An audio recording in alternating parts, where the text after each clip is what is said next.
नमस्कार शेतकरी बांधवांनो, तुमच्यासाठी आनंदाची बातमी। राज्य सरकारच्या माध्यमातून पीक विमा 2024चा पात्र शेतकरी बांधवांच्या बँक खात्यामध्ये जमा करण्यासाठी 2197 कोटी 15 लाख रुपयांची निधी मंजूर करण्यात आली आहे।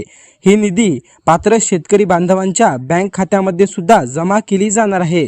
कधीपर्यंत हे पीक विम्याचे पैसे तुमच्या खात्यामध्ये येणार आहेत याबद्दलची पूर्ण माहिती आपण या व्हिडिओच्या माध्यमातून समजून घेणार आहोत। राज्याचे कृषी मंत्री यांच्या माध्यमातून सुद्धा घोषणा आणि आदेश सुद्धा देण्यात आलेले आहे। पूर्ण व्यवस्थित माहिती आपण या ठिकाणी समजून घेण्याचा प्रयत्न करणार आहोत। त्यासाठी नक्की हा व्हिडिओ शेवटपर्यंत पहा। तत्पूर्वी चॅनलवरती पहिल्यांदाच आला असाल तर चॅनलला सबस्क्राइब करून बेल नोटिफिकेशनला क्लिक करा। चला तर मग आपल्या या व्हिडिओला सुरुवात करूया। शेतकरी बांधवांनो, कृषी मंत्री माननीय श्री माणिकराव ओकाटे यांच्या माध्यमातून जी माहिती देण्यात आली आहे ती माहिती आपण समजून घेण्याचा प्रयत्न करूया। परभणी जिल्ह्यात पर्जन्याने तफावत व नैसर्गिक आपत्तीमुळे 25% पेक्षा अधिक शेती क्षेत्र बाधित झाले आहेत। अशा लाभार्थ्यांना सुद्धा लवकरात लवकर मदत केली जाणार आहे।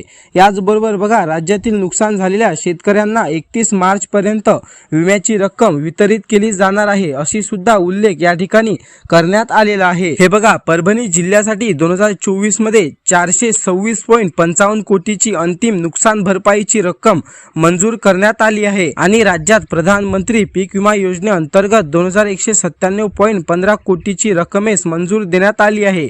ही रक्कम 31 मार्च पर्यंत लाभार्थ्यांच्या बँक खात्यामध्ये जमा केली जाणार आहे, असा सुद्धा उल्लेख स्पष्टपणे करण्यात आलेला आहे। ही महत्त्वपूर्ण माहिती जास्तीत जास्त बांधवांपर्यंत शेअर करा। हे बघा, तुम्हाला दररोज अशाच प्रकारची माहिती हवी असेल तर तुम्ही आपले चॅनल सबस्क्राइब नक्की करा आणि हा व्हिडिओ जर तुम्हाला आवडला असेल तर आपल्या व्हिडिओला लाईक करून कमेंट बॉक्समध्ये तुमचे जर काही प्रश्न असतील तर ते देखील आम्हाला विचारायला विसरू नका। पुन्हा भेटूया अशाच एका नवीन आणि महत्त्वपूर्ण माहितीसोबत। तोपर्यंत धन्यवाद। जय महाराष्ट्र।